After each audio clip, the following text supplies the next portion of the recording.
This next section is about another amazing person I met. Her name is also Teri, different person. And so I met Teri working on a big project trying to figure out what ways we could measure how people were doing after a stroke, including things like quality of life, things that matter to patients. And Teri, she's a nurse, and she's had a lot of experience coordinating stroke programs across multiple hospitals, educating people about strokes. So when I heard her story, I just had to share it.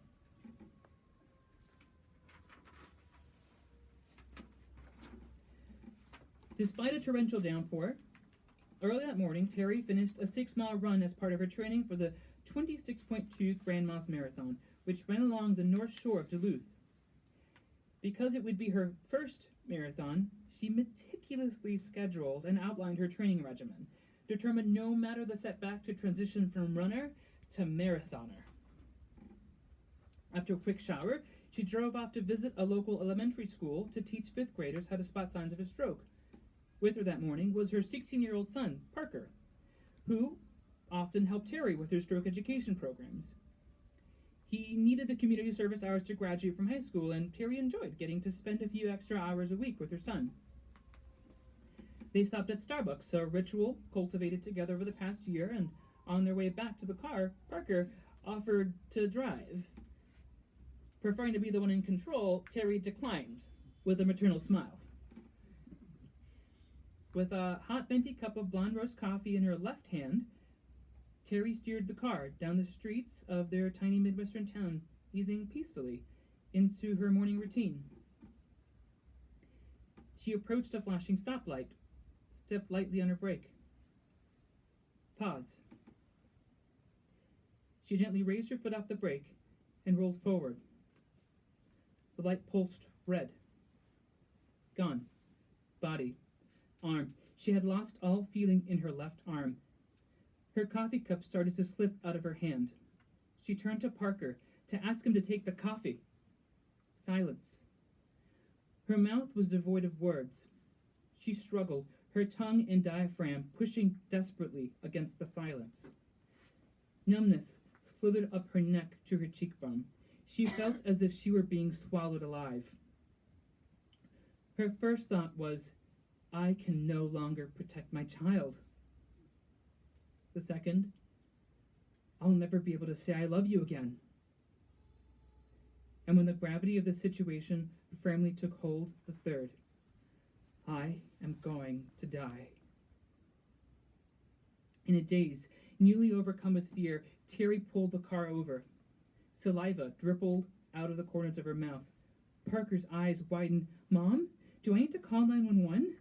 Teri shook her head no, but Parker knew better. Mom, you're having a stroke. Teri pointed at the dashboard clock. 10:30 a.m. The time seared into Parker's consciousness. 10:30 a.m. A crucial detail. 10:30 a.m. The time his mother, in the parlance of her stroke education programs, was last known well. Though Teri could barely raise her left arm, she still had use of her left leg, which she relied on to thrust her body over and switch seats with Parker. 7 minutes later, they were in the emergency room, an earthly miracle. Teri had stroked a half-mile from a primary stroke care center, literally the only place in Duluth that could help her at the exact right time she needed it. There is no waiting in strokes. Time is brain. Brain is time. Teri knew this all too well. She lay upright on her stretcher.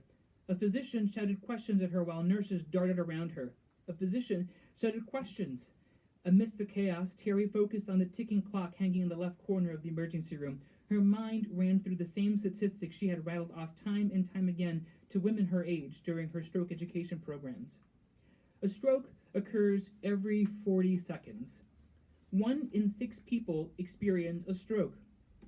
Stroke is the third leading cause of death in women after heart attack and cancer. Stroke is the leading cause of long-term disability. With every minute, Teri knew she was losing 2 million brain cells. With every minute, she remembered her brain aged by a month. The second hand on the clock was merciless.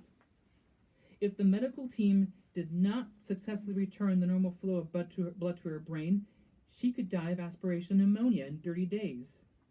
She might end up with a plastic feeding tube surgically implanted through a hole bored into her abdomen that connected her stomach to a bag of liquid meals.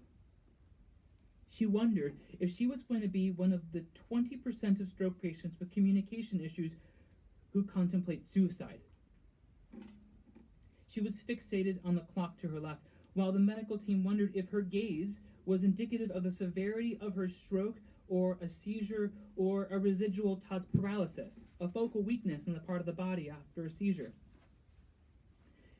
Teri followed the medical team's commands to raise her legs and arms, to squeeze their hands, so they knew that she was still in there. She looked at the clock again. 2 million more brain cells. This was terror, and she was fanning its flames. She had to stop herself. She had to turn off her stroke nursing coordinator brain. Be a patient, she told herself, but the clock continued to taunt her. She closed her eyes. The best she could do at that moment was to think about her husband and her son and pray.